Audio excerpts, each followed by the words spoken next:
Сәлеметсіздер ме, құрметті біздің кітапхананың оқырмандары. Бүгін дегеніміз ағылшын тілінен аударғанда кітаптың айналыста жүруі. Өзің оқысаң өзіңе табыс ет деген қағидадан басталған. Мысалға, өздерінің сүйікті кітаптарыңды оқып болсаңдар, осы сөреге алып келіп, кітаптарыңды қойып, мына кітапты алып кетіп үйге оқысаңдар болады. Бұл буккроссинг дегеннің мағынасы өзің оқып болсаң, өзгеге табыс ет деген.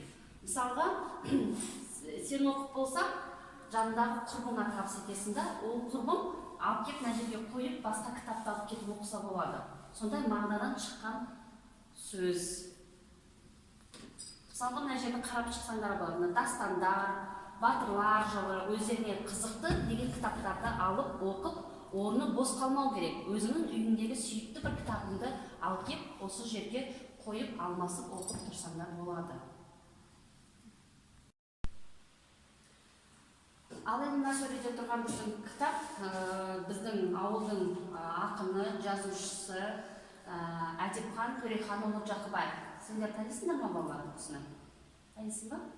Осы кісінің мысалға Елімдархан Жербай деген өзіміздің мына жайлау, бел жайлау туралы жазылған, өзінің жақсы жазылған әндері мен тақпақтары бар.